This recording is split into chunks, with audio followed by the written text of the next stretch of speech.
Hello, this is Coach DK coming at you with Coffee Cup Games, and in this series, we're going to be doing some Strat-O-Matic. Yo, what's up? This is Coach DK coming at you with another replay from the year 1900. We have the last two teams, I believe, that we have not done. The Buffalo Bulls, I believe at one point I had said the Bisons. I know that they were called the Bisons, I believe, in the 19th century, so I had said that previously incorrectly. But they will be playing against the Indianapolis Hoosiers. No, this is not Gene Hackman's Hoosiers. This is the baseball team. The Buffalo Bulls are 22-36. The Hoosiers are 27-31. We'll take a quick look at the standings. Currently, the Indianapolis Hoosiers are in 6th place, and the Buffalo Bulls are in last place. Both teams have significantly performed worse than they did originally when you look at their win percentages. The Hoosiers are about exactly 6% worse, and so are the Buffalo Bisons. They're around that 6% as well, a little bit less, but you can tell that they're both dropped in the standings compared to where they were initially. The Hoosiers more so. They were a plus 500 team. Now the Hoosiers are 71 and 64 originally. They are now 27-31. So they're going to need a little help from Jimmy, the shooting guard, to be able to come in and save the day. And let's go ahead and check out the lineups for both the Bulls and the Hoosiers.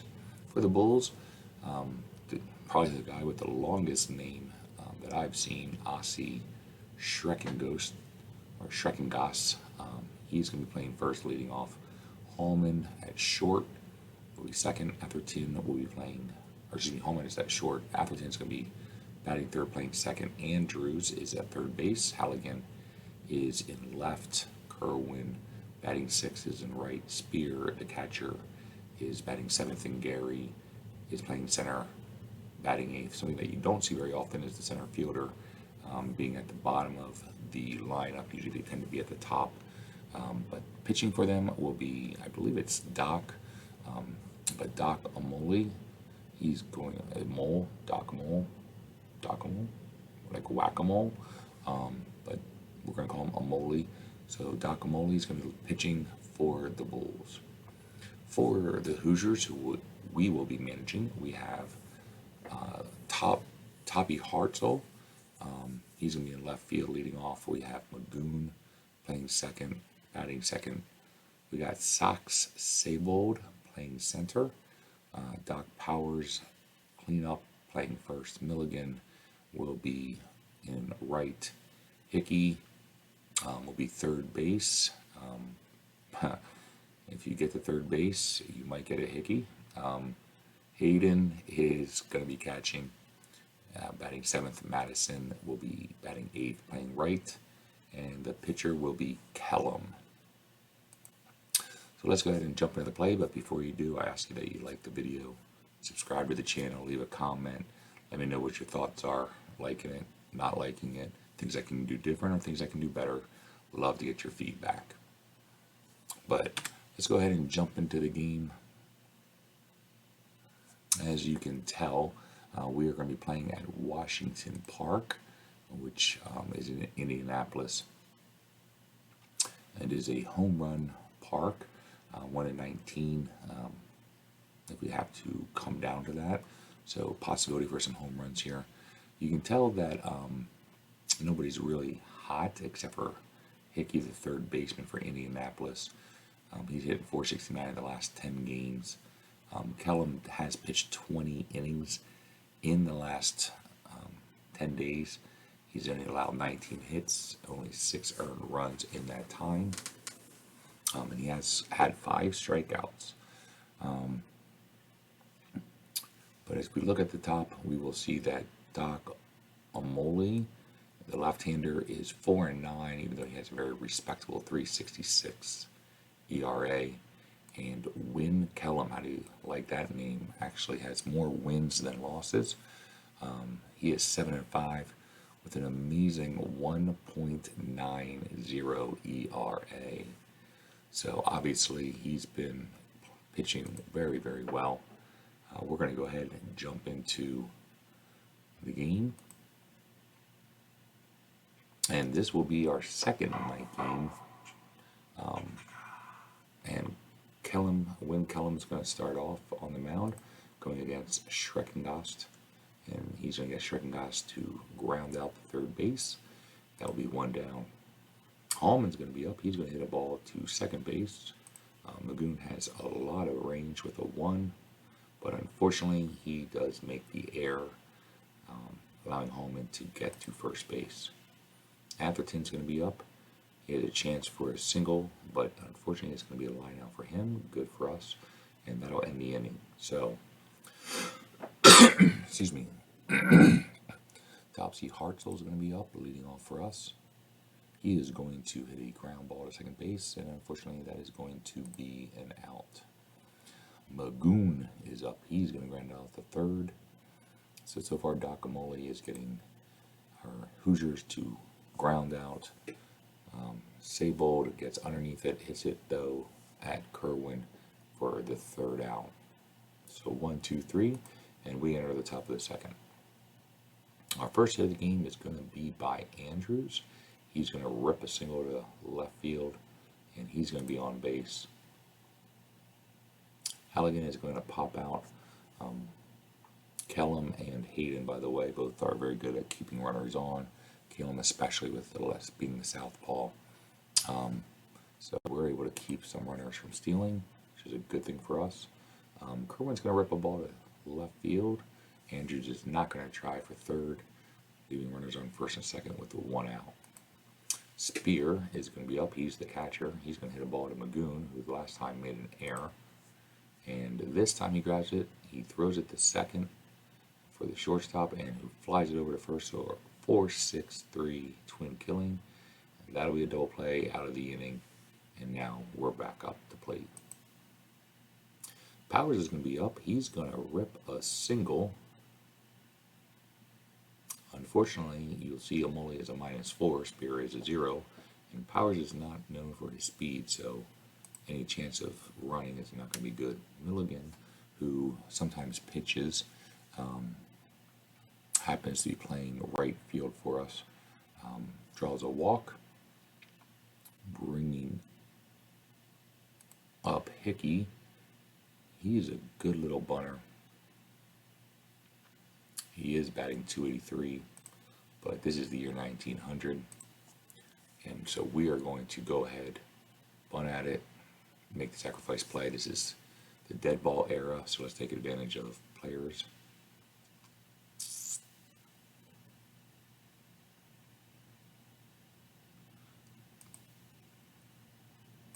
We're going to check what the suicide squeeze is. It's a 73% chance to get a run. I like those odds, and we're going to take the run. As you can tell when you look over here on the left hand side where it has the B for bunt, H for hit and run, we have a lot of guys who are in that A's and B's except for Milligan.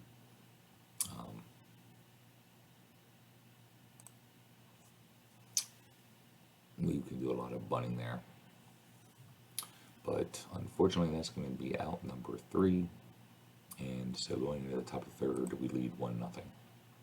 Gary's going to be up. He's going to hit a fly ball to right field. That's going to be easily taken by Milligan, who is a very weak range.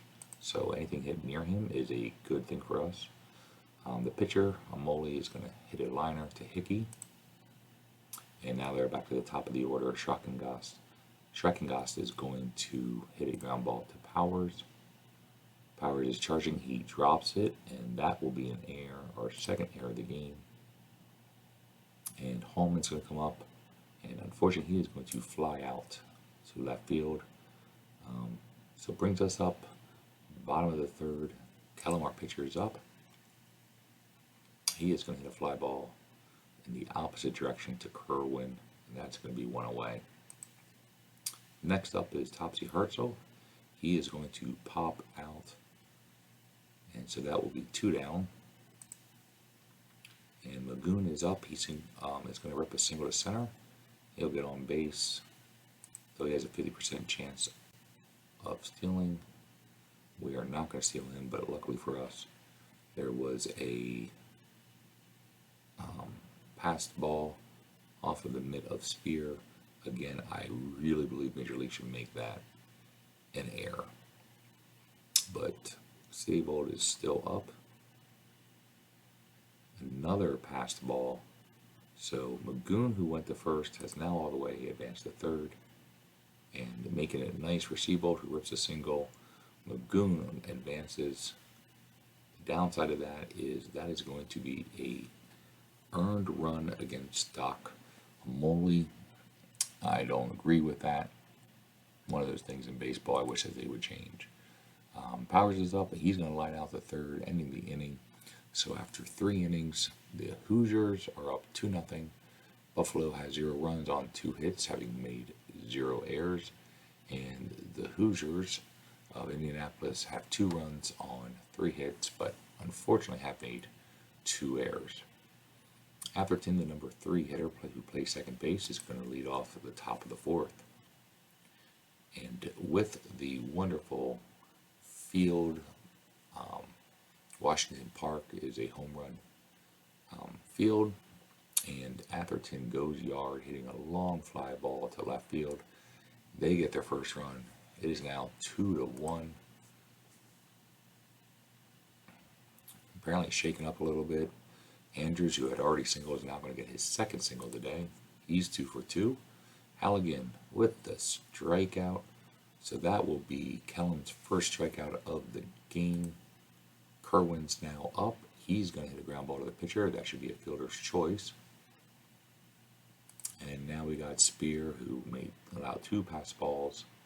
And while he's hitting, Hayden returns a favor, allowing a pass ball. Kerwin takes second. And another passed ball. So apparently these catchers need bigger mitts, need to learn how to catch. They are absolutely doo-doo. And so Spear hits a ground ball to short, but Madison picks it up, throws it to first, and that is going to end the inning.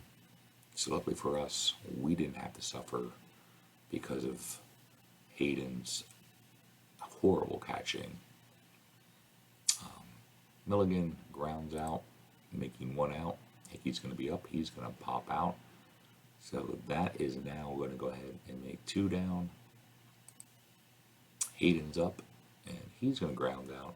So 1, 2, 3. Topsy gets out of the inning. It is still 2-1, entering the 5th inning. Gary's up. He's going to hit looks like a grounder. So that'll be 1 away. Pitcher Topsy is going to go ahead and he's going to line out. Now bringing up the man with the longest name, Schreckengost. And he is going to single. He is now 1 for 3. He's been on base twice, having advanced earlier on an error. So Kellum now has to see what he can do. Hallman is going to hit a single. That puts players on first and second. Atherton's now up. And luckily for us, they don't get the roll. It is going to be an out, ending the inning. And now we have Madison back up. Madison's playing short. He is our 8th hitter. He is going to pop out. And that will be 1 away. The pitcher Kellum's up. And it looks like he is probably going to be out.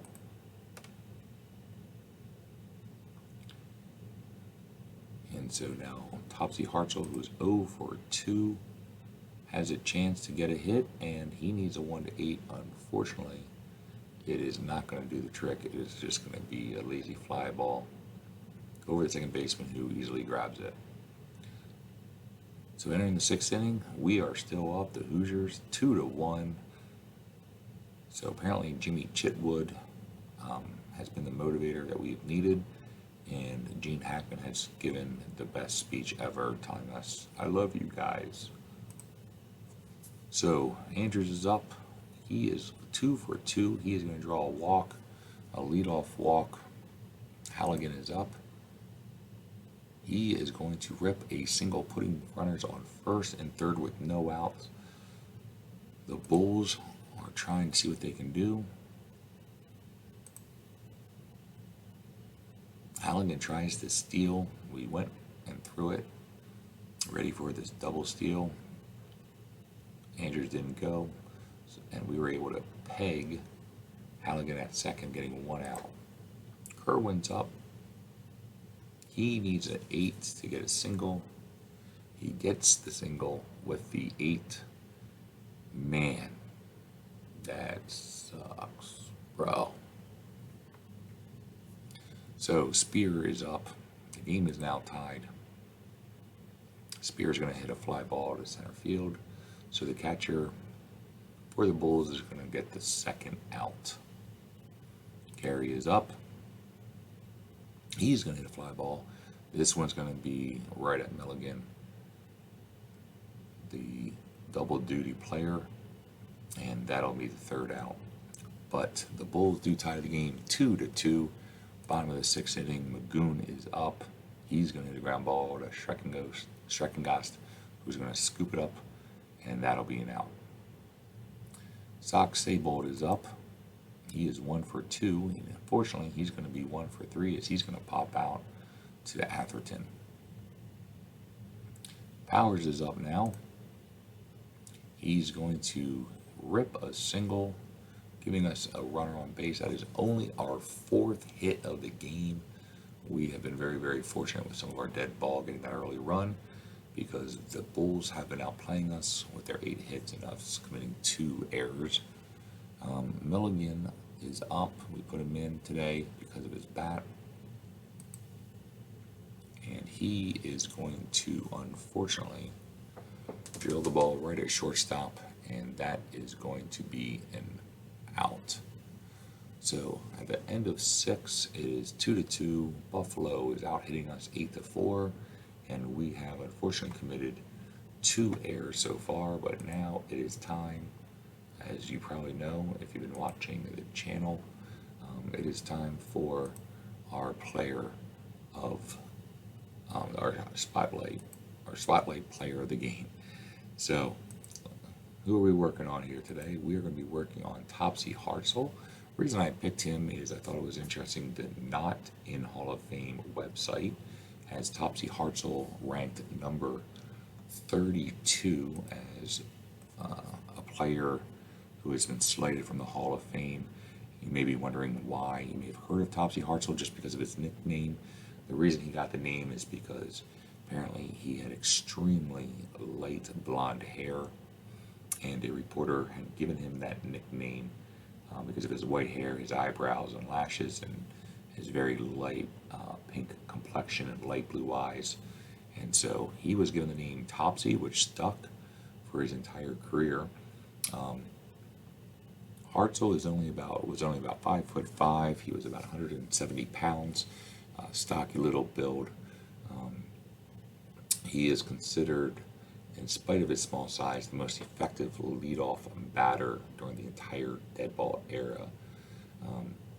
He played most of his career with the Athletics. He led the American League in walks 5 times, on base percentage twice, and runs scored once. His 121 free passes in 1905 remained an American League record until shattered by Babe Ruth in 1920.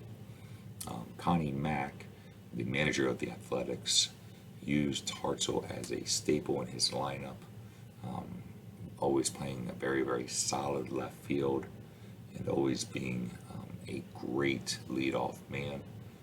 While he was with Connie Mack's Athletics, they won 4 pennants during his 10-year time with the club. And though when he passed away in 1944, though never an outstanding batsman was written, Hartsel, who was only 5 feet 5 inches tall, was one of the game's greatest leadoff men. He was a left-handed hitter, very fast, with an uncanny eye at the bat. And once he got on base, he was a difficult man to stop. Hartsel made his debut playing baseball in 1897 and traveled around to a couple different teams. And in 1900, a squabble over Hartsel's services broke out between the Cincinnati Red Stockings and the Chicago Orphans of the National League, both of whom claimed to have acquired his contract from Indianapolis for the 1901 season. Joining Cincinnati in mid-September, so at the end of the year, he actually went to Cincinnati. With this dispute still raging, Hartsel batted .318 in his 18 games for the very weak Reds. After the season, the Chicago president James Hart tried to have all Reds games in which Hartsel played forfeited. The effort was unsuccessful, but Hart did succeed in having Hartsel's contract assigned to the Orphans in 1901. 1901 was his breakout year. He had .335, so next year Hartsel really comes into his own. But as you can see, Hartsel in this year has played for multiple teams. He's obviously with the Hoosiers, the Reds, and Chicago. So you'll see him on 3 different teams. Thought it'd be really cool to see why you have Hartsel on so many teams. But Hartsel, one of the best leadoff men during the dead ball era, is a player worth noting. And so now you know, and you know what G.I. Joe says, knowing is half the battle. So let's get back to the game. It is 2-2, entering the seventh inning. Kellum is doing great. In spite of giving up 8 hits, he has only allowed 2 runs. He's going to face Doc Moley, the pitcher, and he's going to ground out. Schreckengast is up, and he's going to fly out the center. So that'll be 2 away. We have a tight game going on. Hallman's up. He's going to line out. Kellum is rocking it. And now we get our trivia questions. How did the California Angels acquire Reggie Jackson?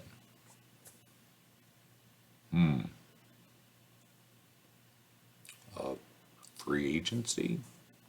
A trade? Maybe he came from the Orioles at this point. I have no clue. I would have said he came from the Orioles, but I'm not really sure. He signed as a re-entry draft free agent.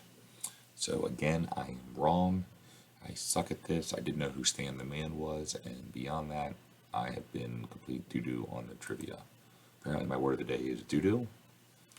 But back to the action. Hickey draws a leadoff walk.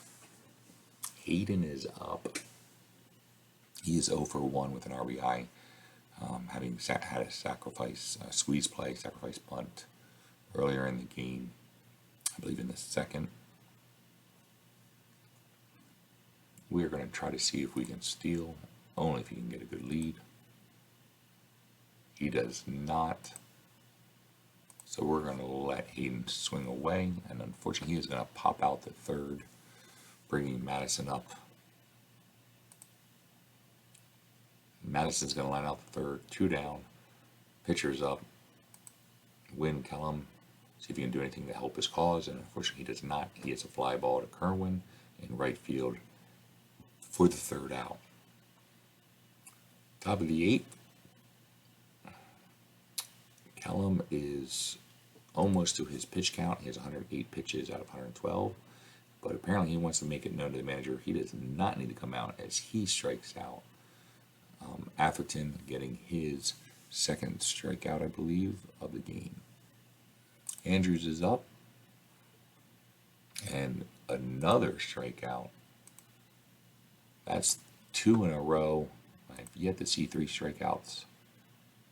To wrap out the side, and it is not going to happen as Halligan hits a single to center. Kerwin's up. He's 2 for 3. A dangerous player right now. Been on base every time. As the one time he got a force out, a fielder's choice. This time he's going to pop out the short, making it 3 outs. Bottom of the 8th. Here we go. Hartsel, our leadoff man's going to lead off. He is 0 for 3, so he has not been very effective in this game. But it does look like it squirts through. That is going to be a single.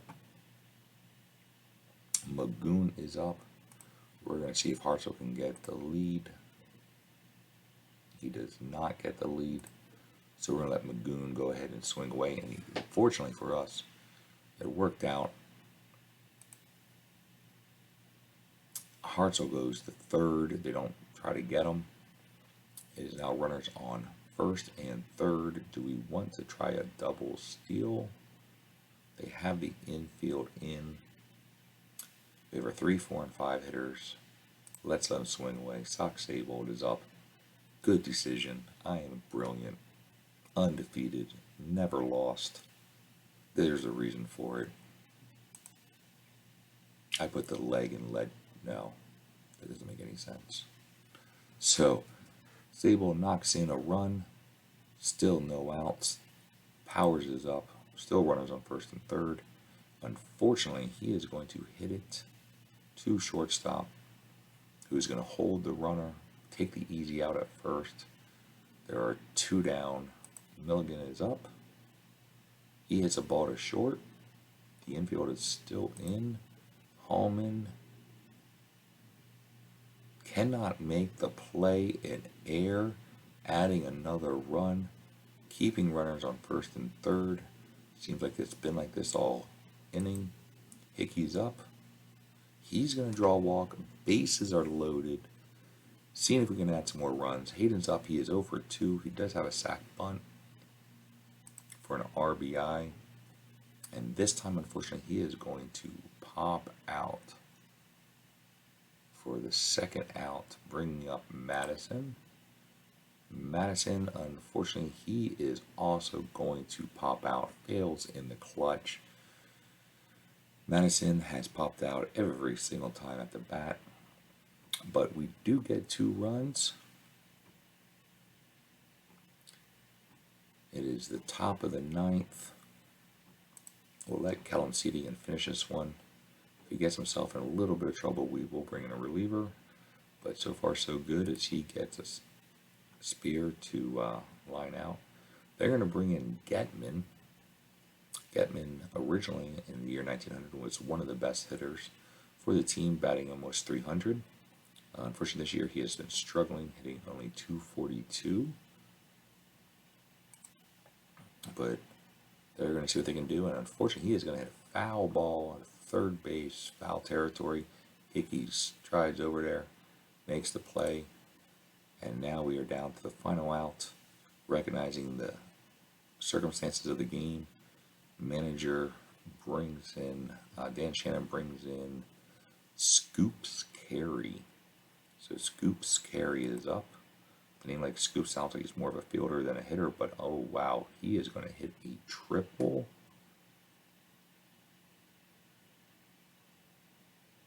And he is going to settle in at third base. Top of the order, Ashi Schreckengast is up. Let's see if we have anybody we can throw in here. Schreckengast. Let's see if he does better against righties or lefties. It says even, but sometimes you see some things when you look at the actual stats. Nope, he's pretty even.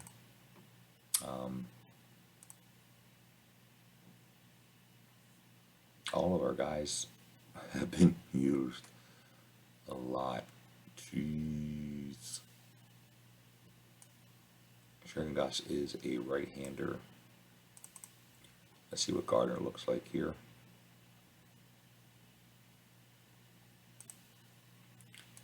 Yep, I think we're going to bring in Gardner to try to get the save. He already has 4 in the season. So Gardner comes to the mound, takes his warm-up pitches. He can get a save by facing 1 batter. And they're going to switch hit. Wow. That's an interesting call. So let's just see what Noel looks like here.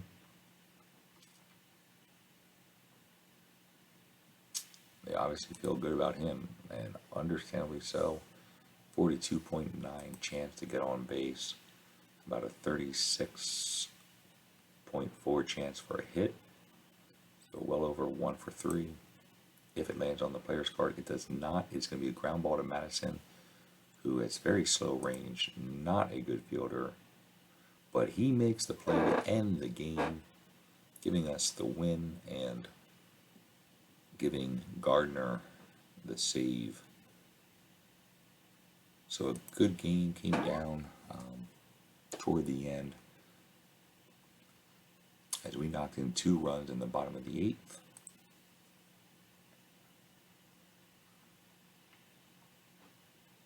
Kellum went 8 2/3 innings. He allowed 2 earned runs, 3 strikeouts.